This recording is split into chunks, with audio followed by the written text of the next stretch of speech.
Good morning 11th class. ठीक है सब बच्चे। बच्चों लास्ट वीडियो यानी एग्ज़ाम से पहले जो हमने टॉपिक कवर किए थे वो चैप्टर 3 की स्टार्टिंग की थी। यानी चैप्टर 3 में accounting convention and accounting concept की बातें हमने की थी। यानी कुछ हमारी अकाउंटिंग कन्वेंशन थी। बुक ओपन करें जल्दी से, देखें अकाउंटिंग कॉन्सेप्ट क्या होते हैं, अकाउंटिंग कन्वेंशन क्या होती हैं। कुछ हमने फंडामेंटल अकाउंटिंग अजम्पशंस की बातें भी की थी। यानी 3 हमारी फंडामेंटल अकाउंटिंग अजम्पशन हुआ करती हैं। यानी क्या क्या नाम था उनका? Going concern assumption, accrual basis and consistency. तीनों के मीन्स एंड डेफिनेशंस हम समझ चुके हैं आराम से। तो हम अपने टॉपिक को यानी आफ्टर द एग्जामिनेशन हम जो अपना वर्क है उसको आगे बढ़ाते हैं। आगे क्या बढ़ाना है? आगे बढ़ाना है बेटा अकाउंटिंग प्रिंसिपल्स। हमको अकाउंटिंग प्रिंसिपल्स पढ़ने हैं। क्या होते हैं accounting principles? These are the basics assumptions which are entity have to follow.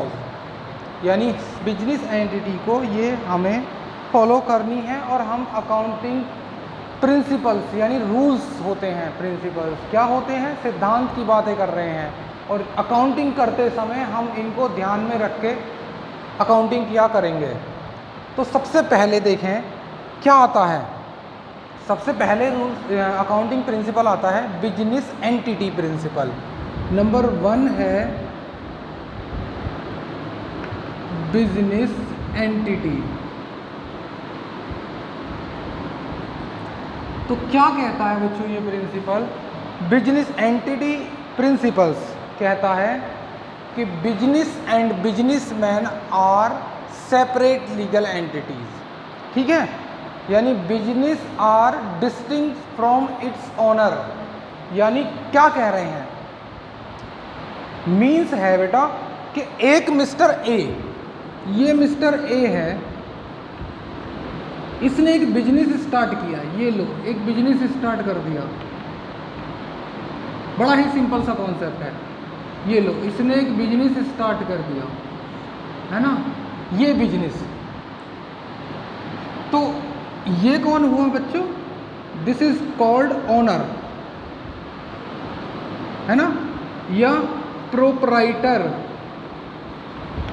ठीक है, या स्टेक होल्डर, ऐसे ऐसे इसके नाम है। ये मिस्टर ए इस बिजनेस का मालिक है। ठीक है, अब जब ये मिस्टर ए बिजनेस स्टार्ट करेगा तो कुछ पैसे लगाएगा जिसे हम कहते हैं कैपिटल।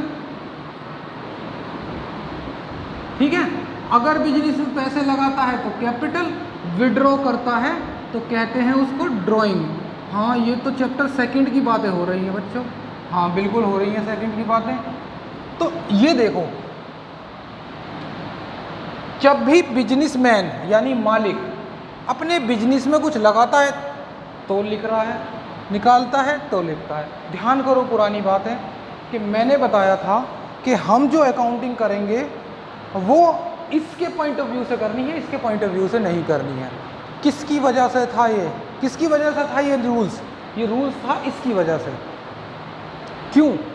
क्योंकि हम इसको और इसको अलग मानकर चलते हैं। यानी मालिक अलग है किससे? बिजनेस से। यानी ये एक सेपरेट एंटिटी है from the accounting point of view, but in the legal point of view the sole proprietor business are the not separate legal entity. ठीक है, जो हम बिजनेस पढ़ रहे हैं वो सिंगल ओनर की बातें हो रही हैं। पूरी 11th में सिंगल ओनर की ही बातें होंगी। ठीक है, तो हम अकाउंटिंग पॉइंट ऑफ व्यू से इसको अलग मानते हैं, इसको अलग मानते हैं। तो मैं अकाउंटेंट किसका? इसका। ठीक है बच्चों, पढ़ो डेफिनेशन। यानी जब ये बिजनेस इससे कुछ लेगा तो भी लिखेगा, इसको कुछ देगा तो भी लिखेगा। यानी ऐसे लेन देन कर रहा है जैसे बाकी व्यक्तियों से करता है। बस डिफरेंट एक है कि हम मालिक का नाम न लिखकर उसके अकाउंट को कैपिटल के नाम से ओपन करते हैं और जब निकालता है तो विड्रॉ के नाम से ओपन करते हैं। अगर किसी एक्स से लेते हैं तो एक्स के नाम से ही ओपन होगा। ठीक है, that is called business entity principles. तो लिखे जल्दी से डेफिनेशन बच्चों, जल्दी से नोट करें क्या लिखना है। According to this principle, according to this principle business is considered to be separate from its owner. Business is considered to be separate from its owner, यानी बिजनेस को इसके मालिक से अलग माना जाएगा। काम खत्म।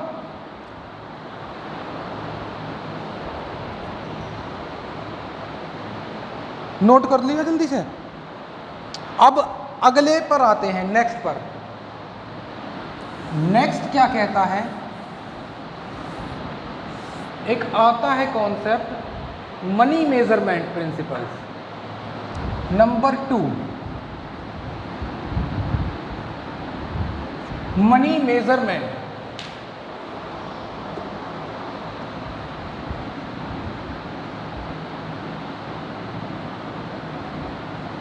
यानी ये हमारा हो चुका, ठीक है। तो हम बात करते हैं मनी मेजरमेंट प्रिंसिपल। क्या कहता है ये प्रिंसिपल? बड़ा ही आसान है ये भी, है ना।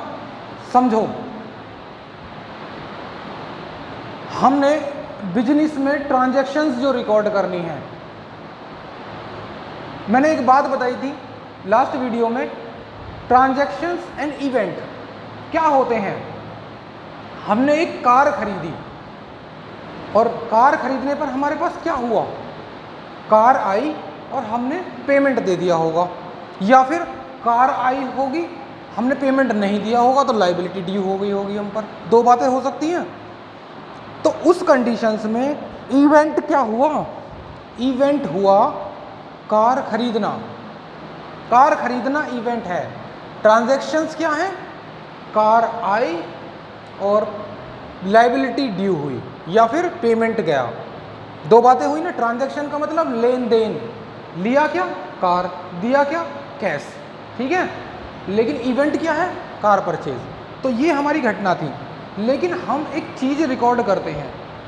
मैंने एक चीज़ और बताई थी, वैसे तो ये प्रिंसिपल्स मैंने अपनी पुरानी वीडियोज़ में जो भी अभी तक हमने पढ़े हैं थोड़ा थोड़ा कहीं ना कहीं डिस्कस किया हुआ है, लेकिन ये नहीं बताया हुआ कि ये हमारा प्रिंसिपल ये वाला है। तो मैंने शुरू में बताया था कि जब भी हम अकाउंटिंग करते हैं वो मनी मेजरमेंट की वैल्यू में करते हैं। मानो ये देखो, एक्स ने, मिस्टर एक्स ने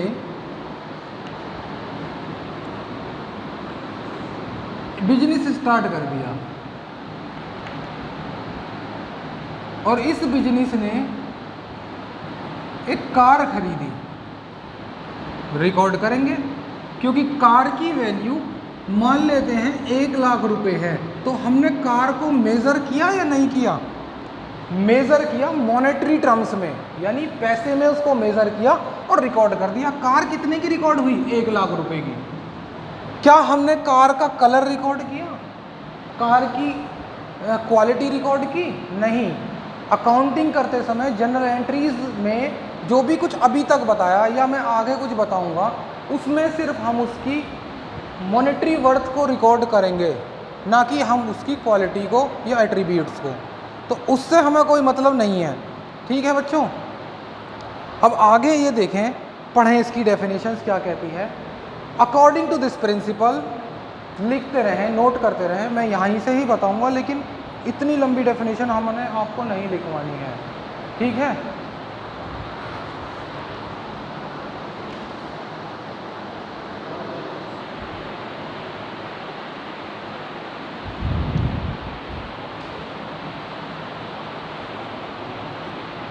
तो बच्चों, हमने इस कॉन्सेप्ट में ये समझा कि हमको वो वैल्यू रिकॉर्ड करनी है मॉनेटरी टर्म्स की जिससे हमारी फाइनेंशियल वैल्यू अफेक्टेड होती हो। हमें उसकी क्वालिटी, इसके कलर, इसका जो वेट है, उससे बाकी से हमें कोई मतलब नहीं है, ठीक है।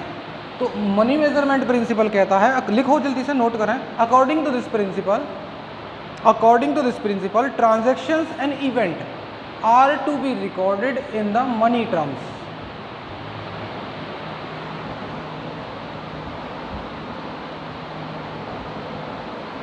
इन द बुक्स ऑफ अकाउंट, ठीक है बच्चों।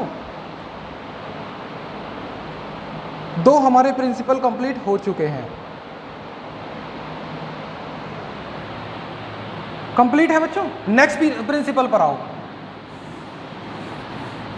बड़े आसान से कॉन्सेप्ट हैं, अकाउंट बहुत आसान। सबसे ज़्यादा आसान अकाउंट ही है ना। नंबर थर्ड क्या कहता है ये number third? Accounting period principal.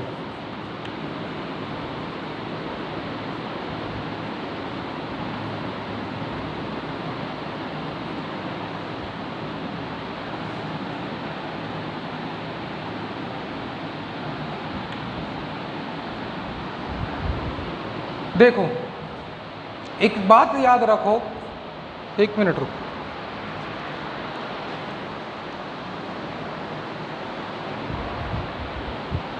चलो ठीक चल रहा है।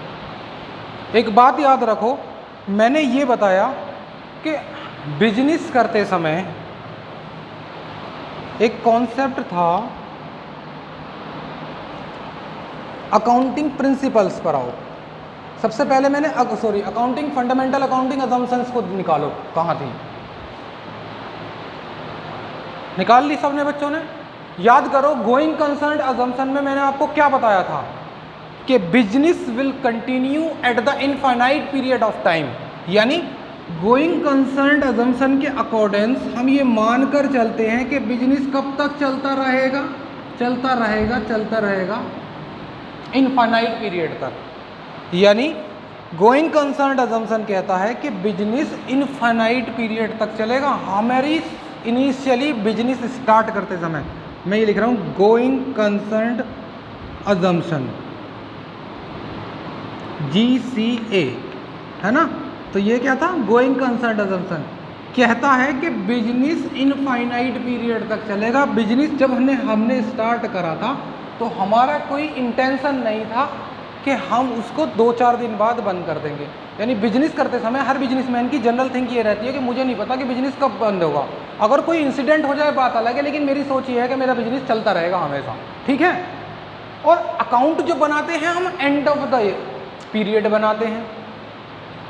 अकाउंट्स का रूल होता है कि जब पीरियड एंड हो जाए तब हम अकाउंट बनाएंगे।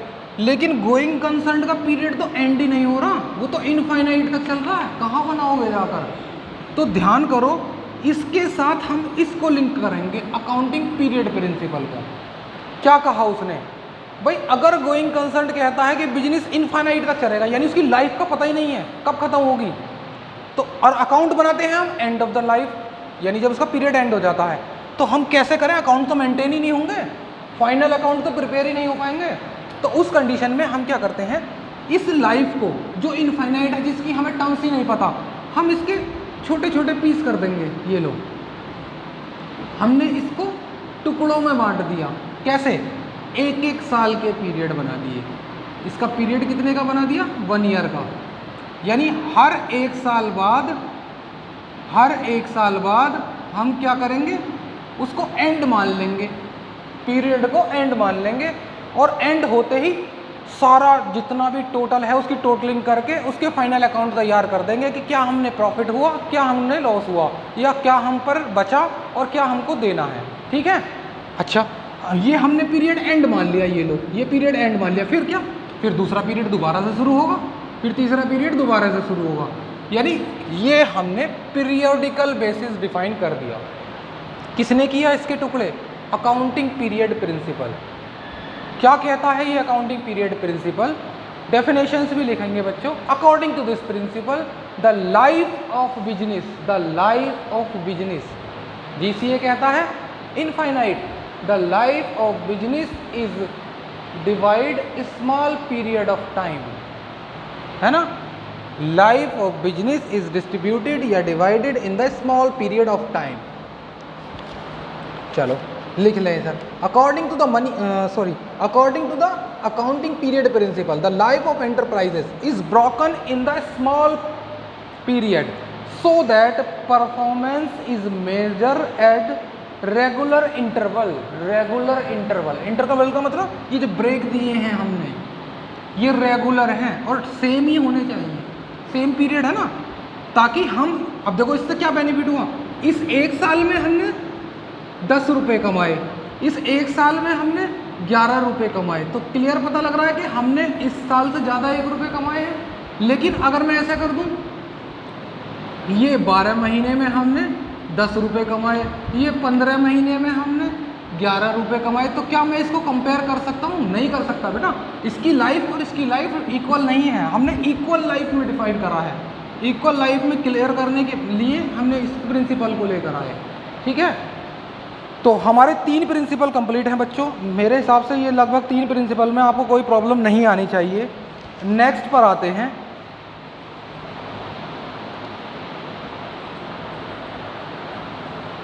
चलो इसको ऐसा ही समझते हैं, बड़ा आसान है ये भी।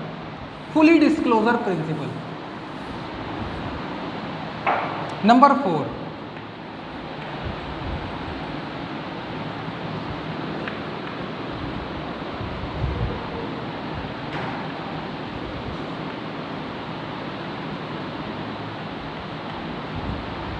फुली डिस्क्लोजर प्रिंसिपल है ना। क्या कहता है ये फुली डिस्क्लोजर प्रिंसिपल? सीधी सीधी बात है, अकाउंटेंट साहब के लिए एक प्रिंसिपल अप्लाई होता है। क्या प्रिंसिपल? ये कि जो भी अकाउंटेंट साहब अपनी अकाउंटिंग में रिकॉर्ड करेंगे उसको फुली डिस्क्लोज करना है, यानी कुछ भी छिपाना नहीं है। कैसे? कैसे? जैसे हमने एक कार खरीदी 1 लाख रुपए की। कब खरीदी? 1996 में। आज उसकी, चलो 1996 ज़्यादा हो जाएगा, 2006 में खरीदी। आज उसकी कीमत रह गई 40,000 रुपये, है ना। तो जब मैं अकाउंट में इस कार को रिकॉर्ड करूंगा तो एक तरीका तो ये है, कार दिखाओ कितने रुपए की, 40,000 की। That is not fully disclosure. Fully disclosure is, क्या होगा फुली डिस्क्लोजर? कार थी 1 लाख रुपए की, उस पर डेप्रीशिएशन लग चुका है 60,000 का और उसकी वैल्यू बची 40,000। This is called the fully disclosure. यहाँ क्लियर पता लगता है कि 1 लाख की कार खरीदी थी, 60,000 की थी। लेकिन अगर मैं सिर्फ इसको दिखाऊं आज की डेट में तो गलत हो जाएगा। फुली डिस्क्लोजर का मीन्स जो भी कुछ रिकॉर्ड करें that is called fully disclosure, और उसको फुली डिस्क्लोज के रूप में रिकॉर्ड करें। लिखो जल्दी से, ये जो कॉमा इनवाइट कॉमा में लाइन है मैं इसको पढ़ रहा हूँ और यही प्रिंसिपल है। There should be complete, complete होना चाहिए, है ना, कंप्लीट। दूसरा अंडरस्टैंडेबल। मैं इंडिया में रहता हूँ तो या तो मैं जो इंटरनेशनल लैंग्वेज है, रीजनल लैंग्वेज है उसको यूज़ करूँगा, या जो हमारी इंग्लिश है जो हर जगह एक्सेप्टेबल होती है उसको यूज़ करूँगा। लेकिन अगर मैं अपने यहाँ पर इस लोकेलिटी में मैंने फ्रेंच लैंग्वेज यूज़ कर दी, मैं इस कार को लिख दूँ किसी और लैंग्वेज में तो क्या फ़ायदा भाई? मैं तो कहूँगा ये लो मैंने चाइनीज़ में लिख दिया। क्या लिख दिया? कुछ भी लिख देता हूँ, आती तो है नहीं चाइनीज़। ये लो मैंने इस तरह से लिख दिया। अब बच्चे समझ लो इसे, क्या लिख रहा है? मैंने तो फुली डिस्क्लोज करा है, पढ़ लो इसे। मीन्स क्या है ये फुली डिस्क्लोज तो है लेकिन अंडरस्टैंडेबल नहीं है। अगर मैं चाइनीज़ लैंग्वेज को चाइना में जाकर यूज़ करूँगा तो वहाँ पर अंडरस्टैंडेबल है, हमारे यहाँ पर नहीं है। हमारे यहाँ पर अंडरस्टैंडेबल है हमारी रीजनल लैंग्वेज या फिर इंग्लिश, हम इसको यूज़ करेंगे, ठीक है। तो क्या कह रहे हैं? should be complete and understandable reporting on the financial statement of all significant information relating to economic affair of entity। एक बात और ध्यान से, सब कुछ लिखना है वो भी क्लियर और साफ साफ लैंग्वेज में लिखना है। सब कुछ का मतलब ये नहीं कि हमने, हमारी कंपनी है रिलायंस इंडिया लिमिटेड, इंडिया की टॉप क्लास कंपनी, लेकिन हमने 5 रुपए का वेस्टेज बेचा, अब उसे अकाउंट में दिखाओ भाई। दिखाएं नहीं दिखाएं, क्या जरूरत पड़ी है भाई? 5 रुपए इररिलेवेंट हैं ये, तो इसको इतना क्लियरली रिकॉर्ड करने की जरूरत नहीं है। 5 का क्या बेचा? 5 रुपए रिकॉर्ड कर लो, बात अलग है, लेकिन 5 रुपए का हमने क्या बेचा? हमने ओल्ड न्यूज़पेपर बेचे दिए, तो पूरा दिखाओ ओल्ड न्यूज़पेपर बेचे या फिर कितने, कौन सी डेट के बेचे, कितने के बेचे, ये हमें ज़रूरी नहीं है ना। तो मटेरियल फैक्ट रिकॉर्ड करेंगे, पढ़ेंगे। एक और प्रिंसिपल है मटेरियलिटी प्रिंसिपल, अगला जो आएगा वो वही है ना, रिलेट कर लेंगे इससे ही। तो फुली डिस्क्लोज हमारा कंप्लीट है।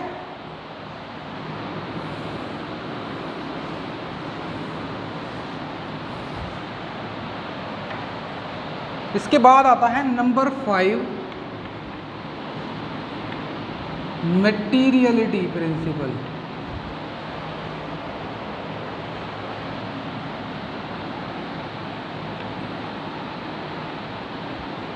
है ना, मटेरियलिटी प्रिंसिपल। अब ये क्या कहता है बच्चों, सुनो ध्यान से। मटेरियल, मटेरियल और इमटेरियल दो बातें होती हैं। क्या होती हैं मटेरियल और इमटेरियल? मान लो हमने सेल करी, मैं एग्जांपल की हेल्प से ही समझा रहा हूं आपको। मान लो हमने सेल करी 1,50,000 पैसे की या 1,01,000 रुपए की, ठीक है, या एक और कर देते हैं, चलो 1,10,000 रुपए की हमने सेल कर दी, 10,10,000 रुपए हो गया, ठीक है। ये लो हमने सेल करी 10,10,000 रुपए की। तो अब मुझको हमारे लिए मटेरियल क्या है? अगर मैं इसको 10 लाख लिख दूं तो भी हम पर कोई वैल्यू अफेक्ट नहीं करेगी। यानी इन्वेस्टर यानी मैं अकाउंटेंट और मेरा जो प्रोप्राइटर होगा यानी ओनर होगा, अगर मैं उसके लिए 10 लाख 10 रुपए की सेल को अगर 10 लाख रुपए ही लिख दूं तो वो 10 रुपए पर नाराज नहीं होगा। यानी उसके माइंड में या फिर फाइनेंशियल वैल्यू या जो मेरे बिजनेस का फाइनेंशियल डिसीजन है वो अफेक्टेड नहीं होगा। क्यों नहीं होगा? क्योंकि ये जो 10 रुपए हैं इस 10 लाख रुपए के सामने इमटेरियल है, बहुत छोटे हैं। बहुत छोटे के मतलब इतने छोटे हैं कि कोई फर्क नहीं पड़ेगा, है ना। फर्क ये नहीं सोचना कि मुझ पर फर्क पड़ता है नहीं पड़ता, किसी का तो 10 लाख रुपए चले जाए जब भी फर्क नहीं पड़ने का, है ना। सोचना ये है कि बेसिकली थिंकिंग में बिजनेस के फाइनेंशियल डिसीजन में वेट करो,